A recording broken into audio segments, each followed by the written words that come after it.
To the weather, the deep freeze that has gripped the north slid across the south today. Daytime temperatures are more than 30 degrees below normal, down into the teens and 20s across Mississippi, Alabama, Florida, Georgia, and the Carolinas. More than 2,000 flights are already canceled for tomorrow. Here's Manuel Bojorquez.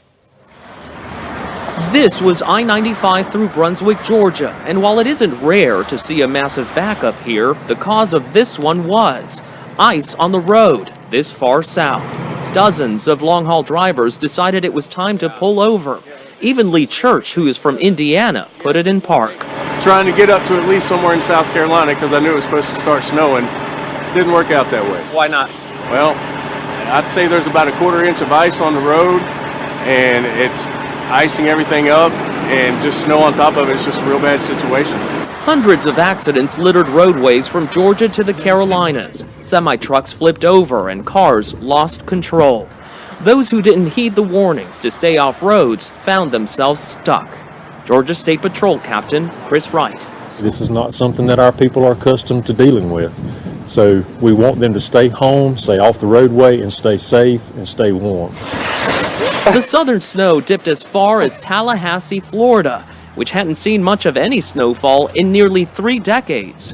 And while it wasn't a whiteout, it was an unusual sight for tourists in the Palmetto State.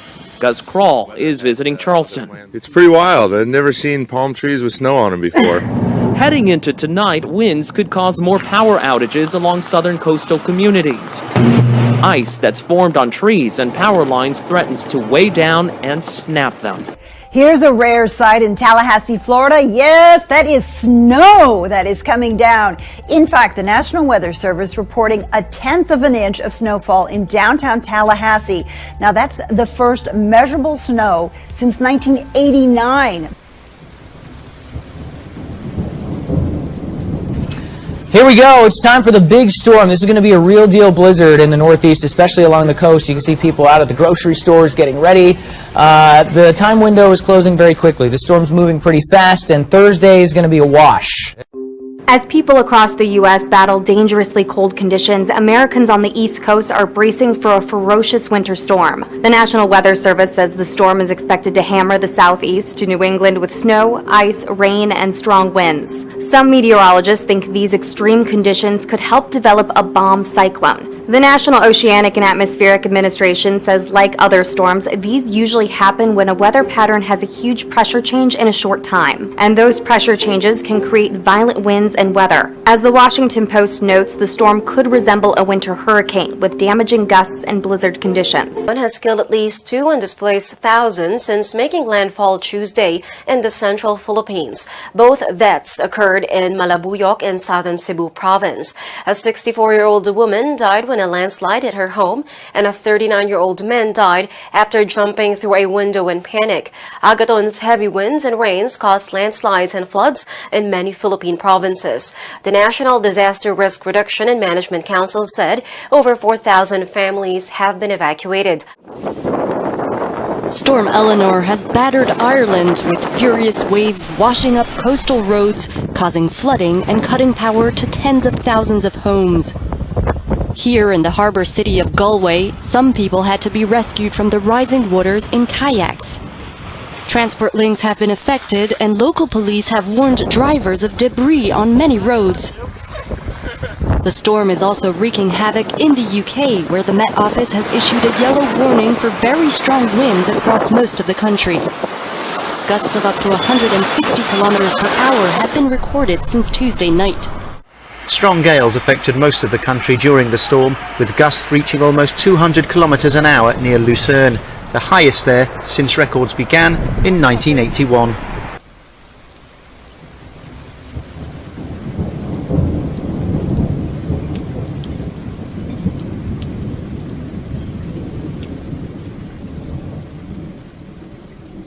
And this morning there were so many going down.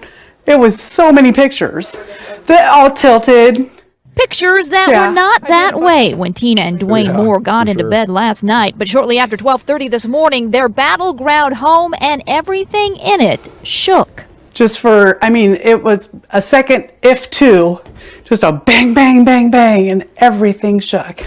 the motion we felt was kind of north-south. You could actually kind of feel the direction that the motion was moving. That motion was the result of a magnitude 3.9 earthquake that hit east of Spirit Lake, about 7 miles from Mount St. Helens. People from Portland all the way to Seattle reported feeling it.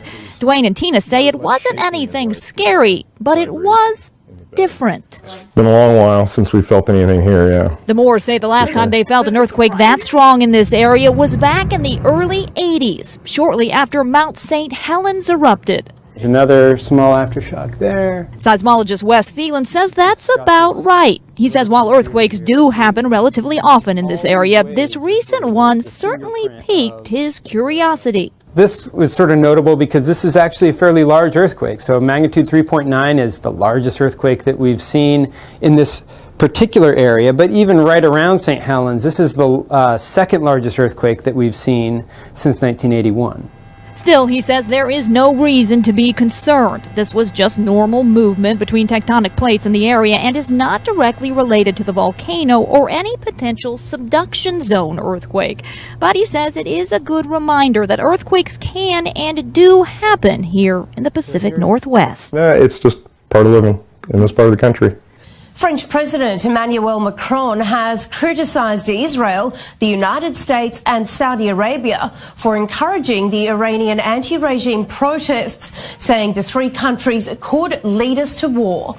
Macron has called for talks with the Islamic Republic following US President Donald Trump's support of the protesters through a series of tweets, which has enraged Tehran, and Israeli Prime Minister Benjamin Netanyahu's praise for what he called heroic demonstrators protesting against the cruel regime in a YouTube video posted Monday. I would say that Palestinian rights are not for sale, and we will not succumb to blackmail. There are imperatives and requirements for peace, and unilaterally President Trump has destroyed them. He has even sabotaged our efforts at achieving a just peace and getting freedom and dignity for the Palestinian people. By recognizing occupied Jerusalem as the capital of Israel, he has not only disqualified himself as a peace broker or a mediator by taking sides and by becoming complicit in Israel's occupation, he has also totally sabotaged, he has totally destroyed the very foundations of peace. Now, Yemen has suffered its first deadly airstrike of 2018, with more than 20 killed in the key port city of Hodeidah on New Year's Day. Three of the world's biggest humanitarian agencies have now joined together to highlight that Yemen has passed the grim milestone of enduring more than 1,000 days of war, explaining that 3/4 of the Yemeni population needs humanitarian aid, and also that about 2/3 are deprived of food, water and proper sanitation. Norway halted weapons and ammunition exports to the United Arab Emirates. The U.S. military said that it carried out an airstrike in Somalia Tuesday, killing 2 al-Shabaab militants and destroying a vehicle carrying explosives. U.S. Africa Command said that the strike occurred in the early morning hours on January 2nd, roughly 30 miles west of Mogadishu. AFRICOM said that in addition to killing 2 al-Shabaab extremists, the strike destroyed a vehicle carrying explosives, quote, preventing it from being used against the people in Mogadishu. The strike came after the U.S. urged its non-essential diplomatic personnel to evacuate the capital city, warning of a potential imminent threat. The U.S. military carried out more than 30 drone strikes last year against al-Shabaab and fighters linked to the Islamic State in Somalia. Tuesday's strike marked the first drone strike this year in the country.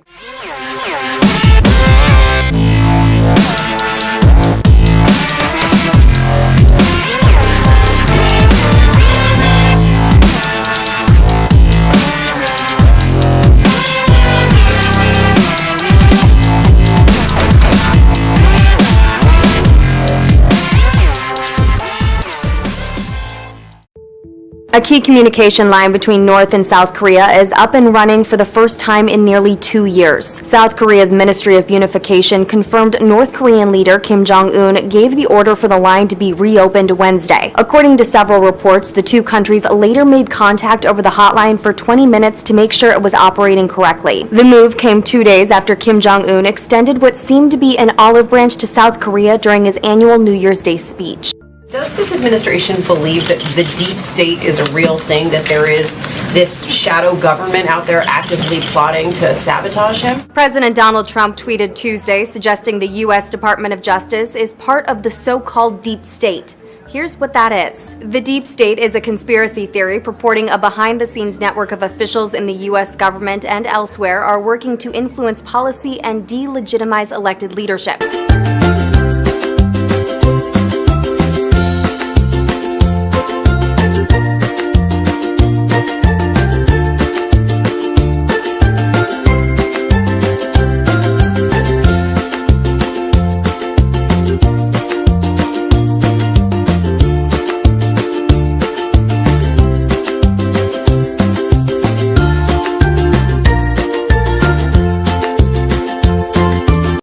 The United States has requested a UN Security Council emergency meeting on the deadly unrest in Iran to be held on Friday. The Russian deputy foreign minister has criticized a U.S. proposal for an extraordinary meeting of the UN Security Council on the protests in Iran.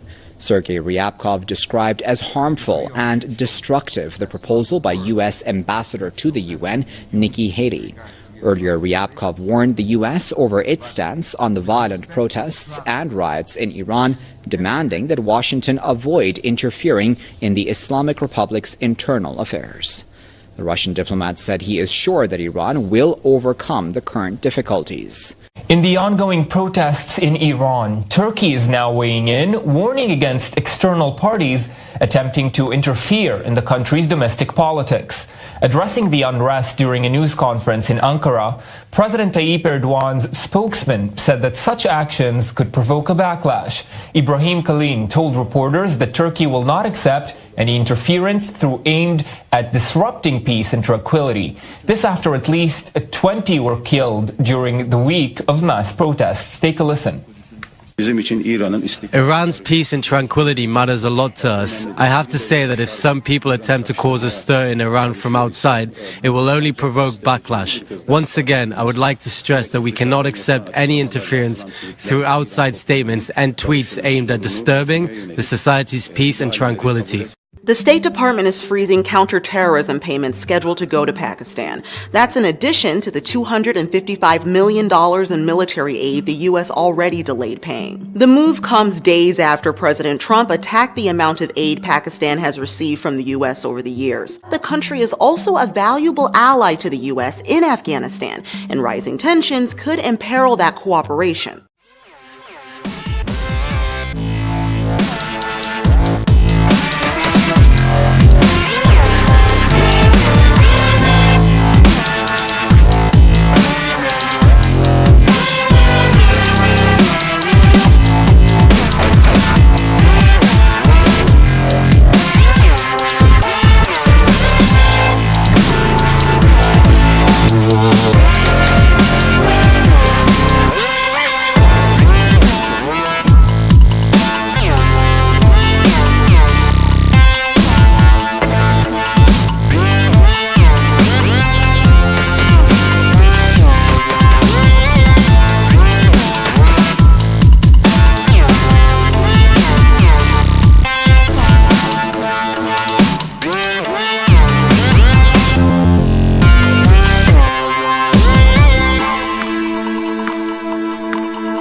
The war in Afghanistan that began after the U.S. was attacked on September 11th, 2001, goes on today.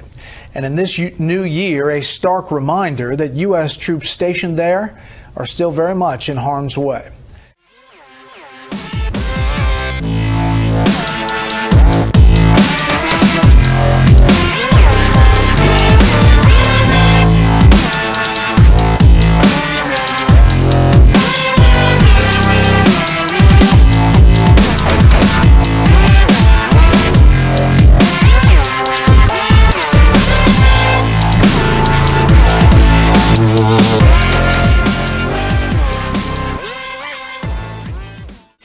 Today, the State Department announced it was cutting more than $255 million in security aid to Pakistan, a punishment for its ongoing support for the Taliban. We consider them to be destabilizing the region and also targeting U.S. personnel. The United States will suspend that kind of security assistance to Pakistan. Since President Trump took office, the number of U.S. troops in Afghanistan has doubled to 16,000.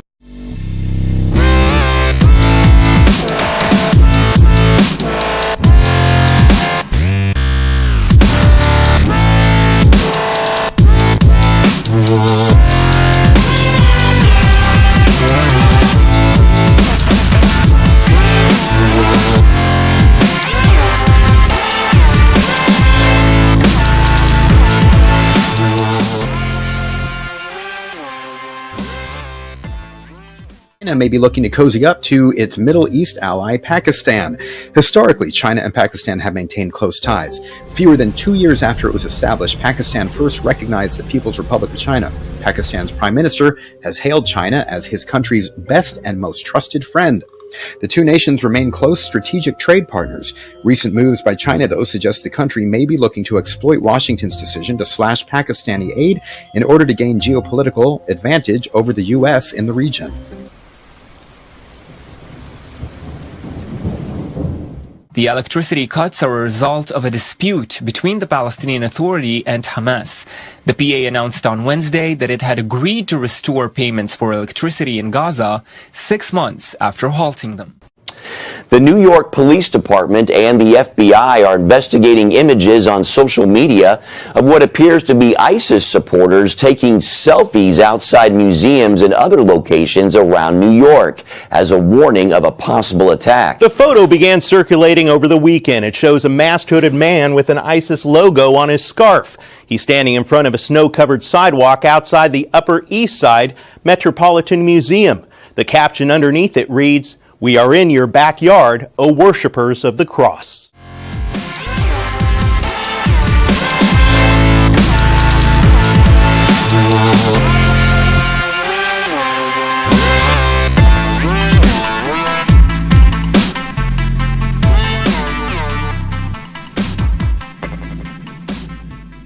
The NYPD is aware of the photograph. As with all terror-related threats, the NYPD is looking into the incident. At this time, there are no credible threats related to New York. Last month, the pro-ISIS online propaganda poster displayed a fake picture showing a captive NYPD Commissioner, James O'Neill, kneeling before a masked terrorist, and other images of ISIS supporters in Times Square. The group repeatedly threatened to attack the U.S. during Christmas and the New Year, but no major terrorist strikes took place. In late October, however, one ISIS sympathizer killed 8 people by running them over with a truck in Manhattan.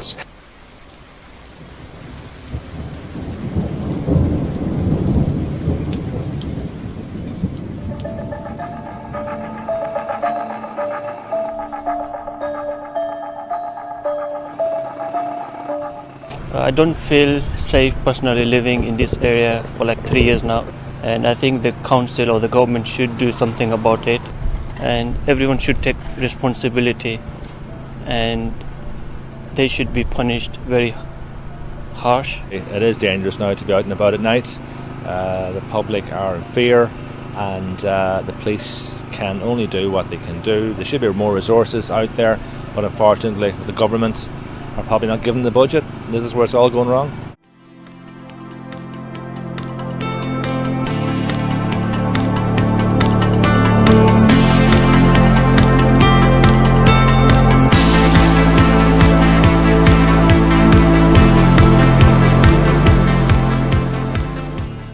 Reports of violent crime in one German state increased by more than 10% in the last 2 years.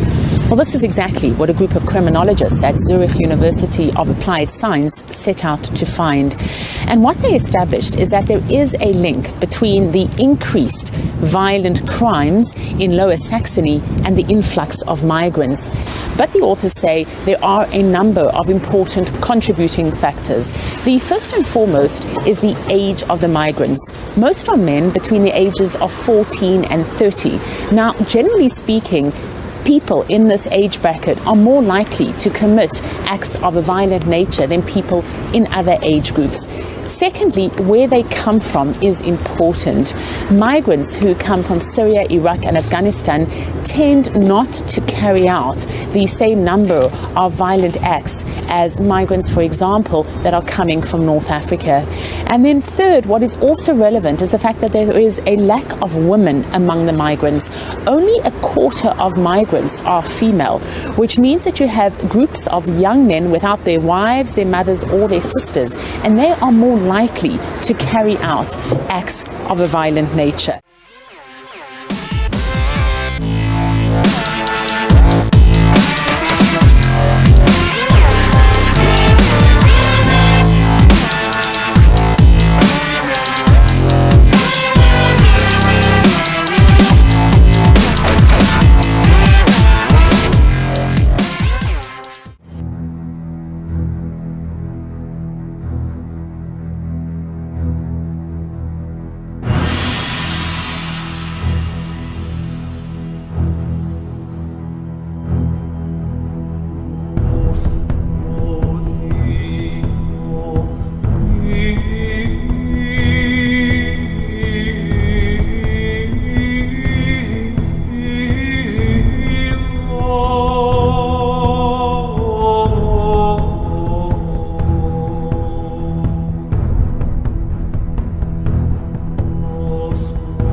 There's a new Silicon Valley-backed health craze popping up in some parts of the country, drinking unfiltered, untreated, raw water. Some stores are bottling natural spring water and selling it for as much as $60 a pop. But is it safe? Proponents of the raw water movement claim typical drinking water has the same bacteria and minerals you'd find in nature, but also the chemicals and chlorine used to treat it. They also point out the risk of contaminants in municipal water, like lead from corrosive pipes. But experts say raw water could contain dangerous bacteria, viruses, and parasites that can make you seriously sick. The Centers for Disease Control and Prevention argues even basic water treatment methods and filtration can help stave off dangerous contaminants, and that the chemicals used to treat the water are safe for consumption. And even though treated municipal water can still become contaminated, as was the case in Flint, Michigan, it's probably better to be safe than sorry. The homeless population in Los Angeles County recently soared 23% over just the last year.